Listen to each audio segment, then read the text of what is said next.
Essa aqui é uma outra forma de construir a caixa de transferência. Existe uma diferença em relação ao tipo construtivo que nós vimos antes.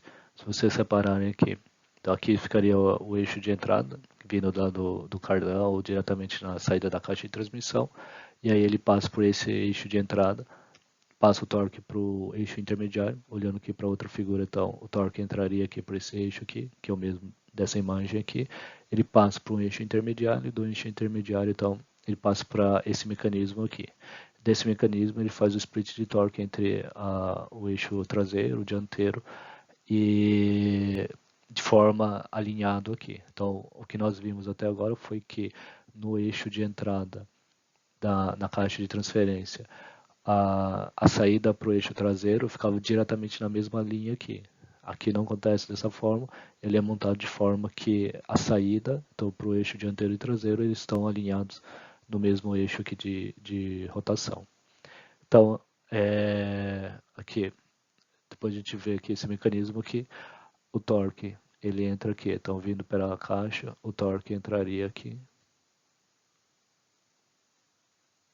pela caixa, vindo da caixa de transmissão, e aí depois eu tenho duas possibilidades aqui. Vocês estão vendo aqui pela luva que esse sistema aqui, essas duas engrenagens, então elas vão ser sincronizadas. Então elas estão a princípio girando livres, sem estarem vinculadas aqui ao eixo de entrada. E aí, dependendo de onde eu vou movimentar o anel sincronizador aqui para essa ou para essa, faço o acoplamento da engrenagem em relação ao eixo de entrada e faço a relação, gero uma relação de redução aqui.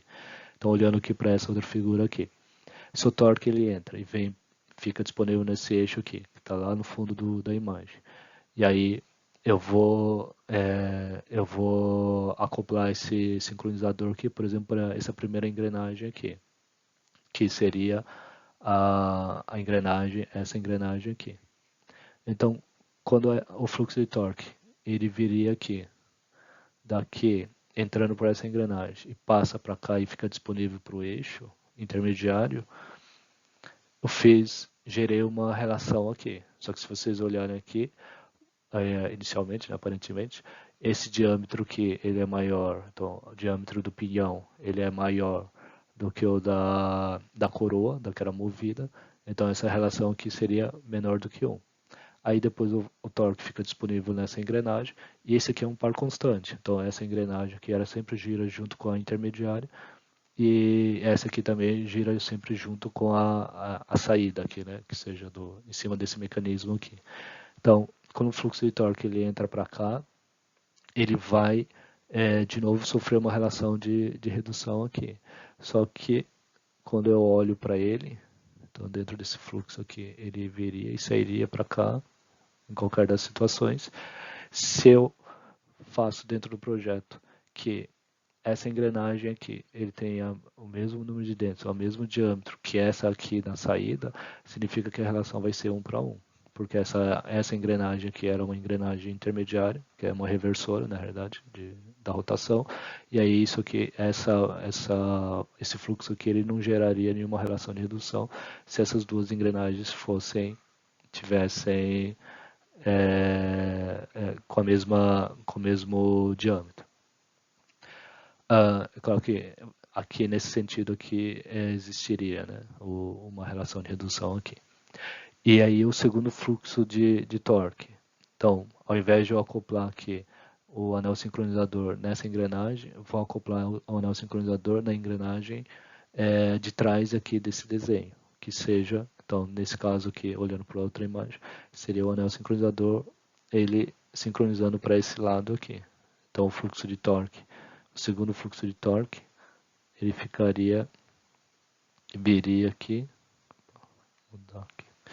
viria aqui, e aí se eu sincronizo essa engrenagem, ele passaria para essa engrenagem aqui e depois para o eixo de saída. Aí nessa relação aqui, eu vou ter que o pinhão ele é menor do que a coroa, então eu vou ter uma relação de redução aqui nesse fluxo aqui.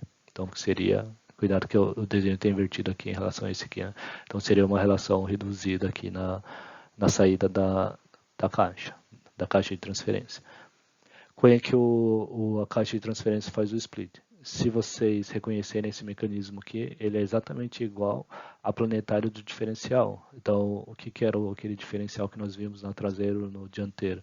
Era que eu tinha lá uma relação de redução gerada pela gaiola. Aquela gaiola estava ligada às engrenagens Spider, que são essas aqui.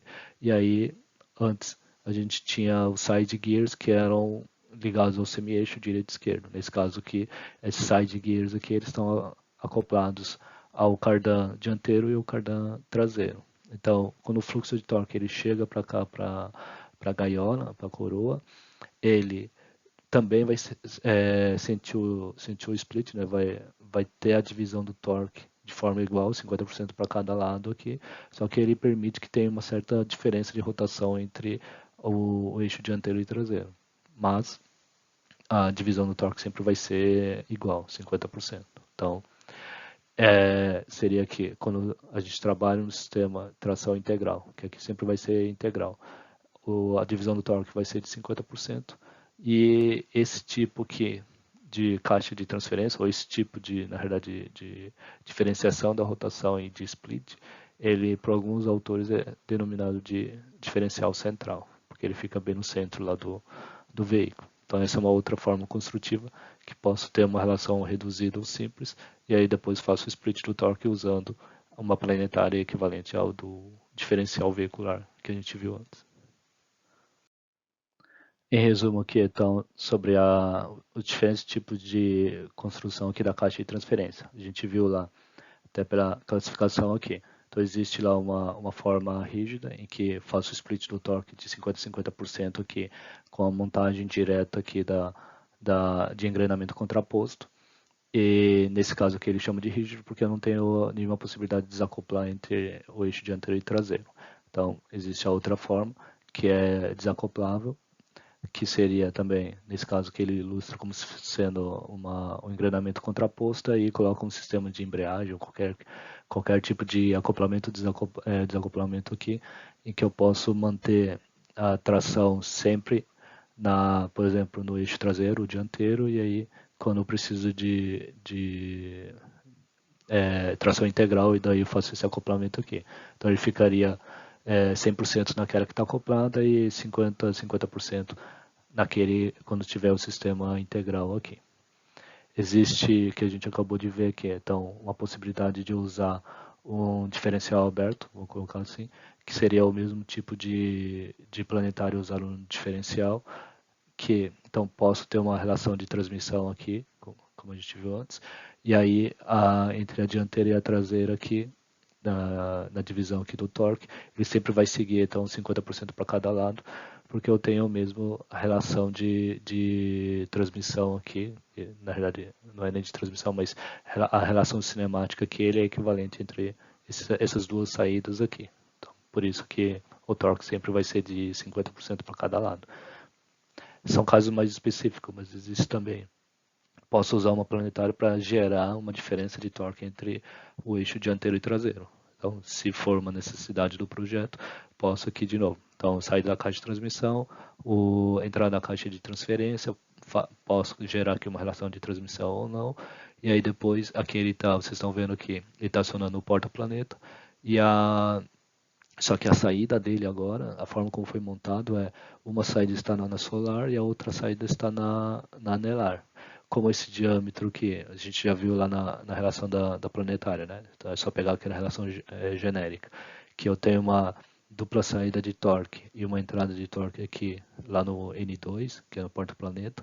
Então eu posso ter uma relação de transmissão aqui diferente do que seria esse caso aqui em que os dois, só olhando de forma bem mais simplificada aqui, mas que os dois diâmetros aqui são iguais na hora de fazer a montagem. Então aqui na saída aqui, o diâmetro de um está na solar e o diâmetro do outro está na anelar. Então eu posso ter, aqui o livro só exemplificou, né, falando que pode ser 1/3 e 2/3 aqui na divisão do torque, mas se existe uma necessidade, por exemplo, veículo comercial, algum veículo de construção especial, em que a divisão de torque não seja uniforme, então posso usar esse tipo de planetária aqui e gerar essa divisão diferente aqui do torque. Existe também, não é muito comum, mas se eu estiver usando que a mesma estrutura do diferencial aberto para a caixa de transferência, eu posso encontrar um problema similar ao que acontece no diferencial aberto. Então, se agora estamos falando dos eixos, se um dos eixos, dianteiro ou traseiro, perder a tração, o torque vai ser puxado para aquele eixo sem tração, e o que tiver tração, o mínimo de tração, ele não vai receber torque. Então, para evitar esse tipo de problema, a gente pode colocar também uma espécie de um diferencial autoblocante, que aí seria usando o mesmo sistema similar ao torque. Então, seria uma forma, se for muito crítico, então essa divisão do torque entre os eixos e ainda tiver o problema de roubar o fluxo de torque para aquele eixo que não tem atrito, não tem tração, posso então resolver esse problema usando a mesma solução que a gente viu antes, com bloqueio do diferencial. Então essas são mais ou menos algumas formas construtivas que a gente tem para a caixa de transferência. Uma ilustração aqui final do sistema utilizando então a caixa de transferência. Então, a caixa de transferência nesse exemplo aqui ele está colocado logo depois da caixa de transmissão. E aí vocês estão vendo aqui. Então, o que ele já está indicando aí é o fluxo de torque, né? A caixa de transferência e o diferencial traseiro.